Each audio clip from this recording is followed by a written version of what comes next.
This lady's been blowing up on Twitter recently for being a beautiful Japanese woman that is the entire disillusioned white guy cohort of Twitter mad because why can't girls from America look like that? Personally, I understand the hype. This is a beautiful lady. She got her pantsuit out. She's doing the thing with her cheek that makes her cute and Japanese. The white disillusioned American loves this because in her they see a proper woman instead of the pigs that are bred in America like Sydney Sweeney, who also went viral around the same time for her ad for American Eagle, where she got her tits out. Oh my god, this is a sin.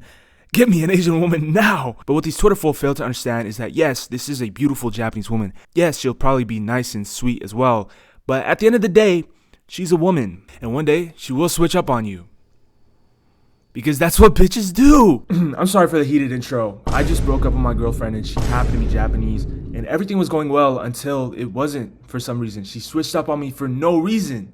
And I'm trying to warn y'all the dangers, but once again, a new Japanese woman has hit the timeline, and all you anime nerds are falling on your knees at Odafest, and everyone seems to forget that bitches are still bitches, and they will switch up on you, and Japan did deserve what happened to them during the... First of all, this woman is not even a salaryman. She's actually a Japanese model and former J-pop idol named Saori Araki. You can tell because the wall behind her wraps around her to make her head look smaller, because in Japanese culture, having a large head is a sin greater than acknowledging your war crimes. But it's hilariously terrible Photoshop edit and the dimples from her acting cute and the picture blowing up the way it did and my Japanese girlfriend switching up on me for no reason because I know she's not mine, these bitches come and go, is also hilarious because all of this is a result of how broken Japan actually is, but because the women are hot and the anime is still good, because of how precious and cute and respectable the culture really is.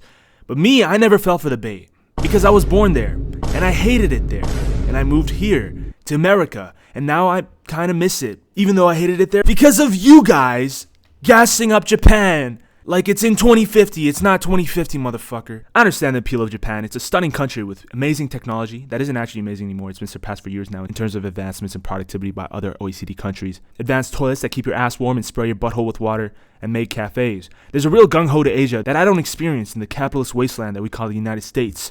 Growing up around these Americans and their gay pride and their lesbian wives, I've always felt sick of being a part of this country. I don't feel the pride that I would feel if I was a petite Japanese girl that was raised in the countryside where I ride my bicycle home with my friends. My life would be complete if only I was a petite Japanese girl that had a crush on her stepbrother who's actually from another mother. Oh god, all my problems will be solved. But instead, I'm here in Ohio. My perfect Japanese high school doppelganger is on the other side of the world. I guarantee this is the mindset of at least 25% of you all that looked at this image that blew up on Twitter. But worry not, guys. Your Japanese doppelganger's life probably sucks too. I'm going to try to explain one of the biggest cultural reasons why Japanese people suck and are broken through this idea called Tatemae versus Honne. This part of the video is strictly from my experiences dealing with Japanese people as a foreigner throughout my life living there, including my ex that switched up on me for no reason. Other people might view it differently.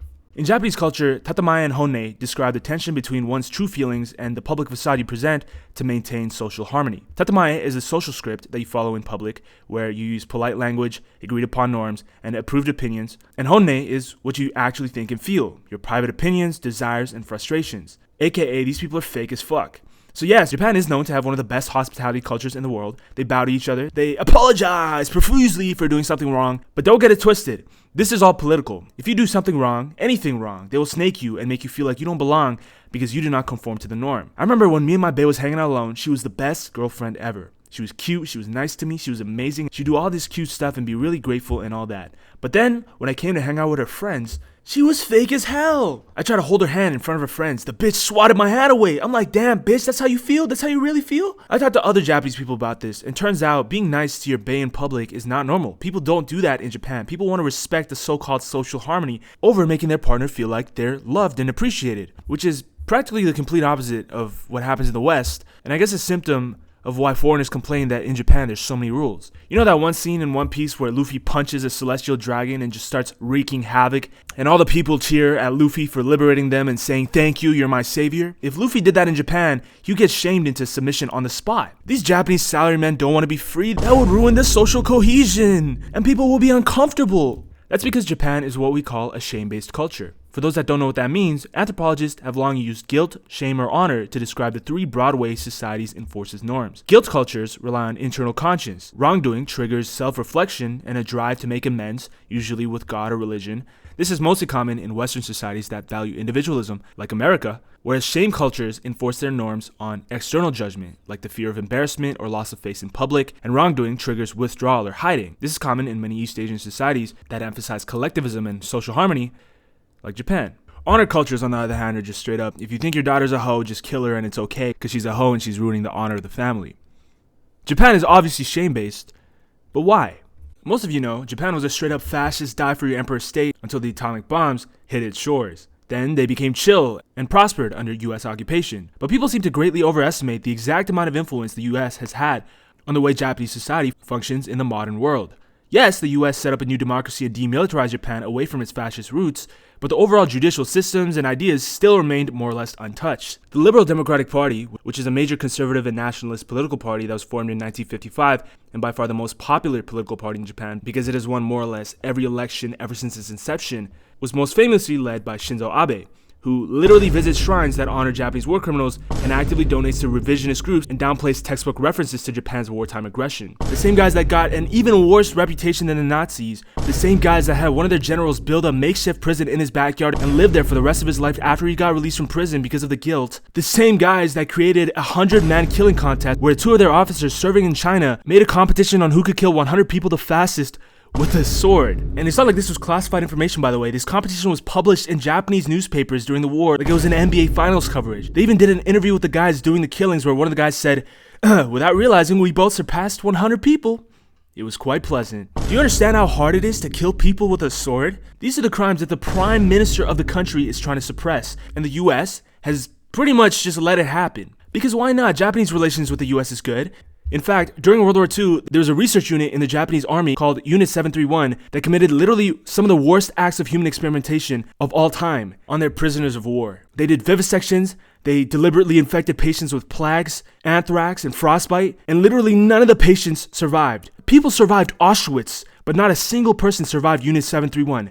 And guess what? After the war was over, the United States granted immunity to Unit 731 scientists, including its leader, General Shiroishi, in exchange for their research data on biological and chemical weapons, fearing that the information might fall into Soviet hands. None of them were tried at the Tokyo War Crimes Tribunal, and many of them went on to hold prestigious positions in post-war Japan. The US will literally let you do anything. They will give you nukes even, as long as you know that you're their bitch. They won't interfere in your domestic affairs, and if you deny war crimes or kill Palestinian children in inhumane ways, they won't give a shit unless you directly fuck with them.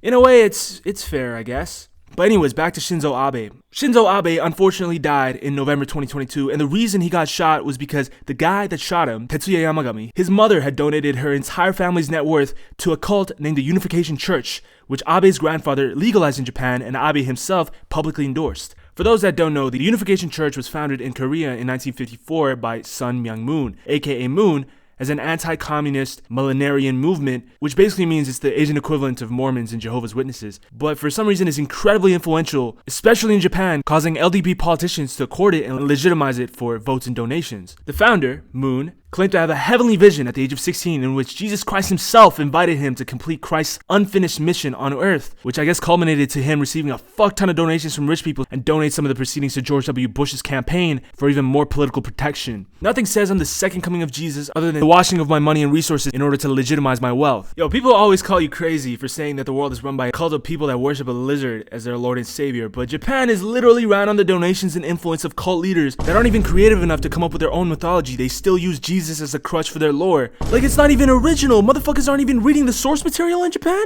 The lore is unironically worse than some of the stuff the Nation of Islam was claiming, where a mad scientist named Yaqub that was born in Mecca invented white people to torment blacks for 6,000 years. Okay, maybe it's not as bad as that. What I'm trying to say is, as Japan experienced this economic miracle in the 1960s, voters associated the LDP with peace, order, and prosperity, creating long-term loyalty for the party. This, along with stuff like gerrymandering and long-term buildup of resources as a result of donations from cults, as well as Japan's left-leaning parties having struggled to unite for decades, often splitting the vote, even clashing amongst each other during the 1960s because some of them became rogue communists and started killing each other in the remote mountains of Gunma in the name of Marxism and improvement, the LDP continues to be the strongest party in Japan. Not only that, these days, voter turnout among the youth is low, as many of them don't see a real alternative to the current system, creating apathy rather than revolt. Even when opposition parties briefly won, like the Democratic Party of Japan did in 2009, as a result of the recession, they imploded quickly, reinforcing the belief that no one else is capable anyways. Since Japan's bubble burst in the 1990s, Japan really hasn't bounced back. Young people are stuck with low pay and super high rent, and the same politicians that were running things then have sons and daughters that are running the same things now. While other countries change and grow, Japan feels frozen in time. All these factors and a political landscape that doesn't look like it's going to change anytime soon is the basis of all the problems that Japan faces today. But the problems are so beautifully packaged and told in a beautiful story with the cute Asian girl on the poster that nobody really thinks it's a problem. There's a story that you guys all probably heard before of a train station in a small town in Hokkaido that was supposed to shut down due to extremely low ridership, but remained open solely so this one high school girl could get to and from school. The story is told in this cute way where it's just a little girl going to school and it's honorable, but the socio-economic undertone of the story is that Japan's population is shrinking, there's barely any young people outside of major cities, and infrastructures that were once built for bustling communities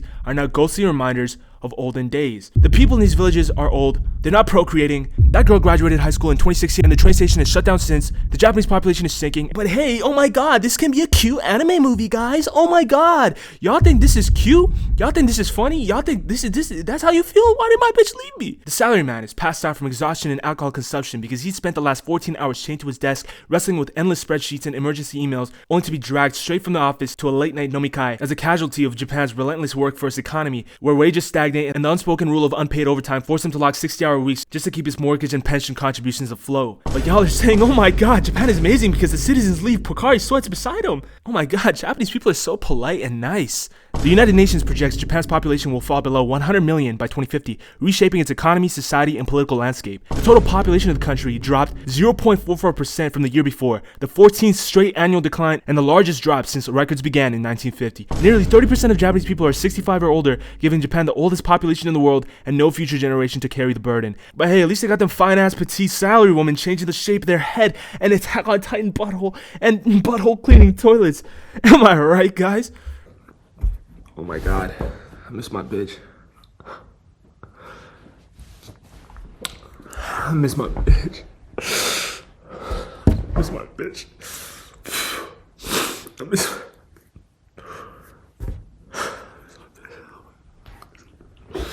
miss my bitch. No.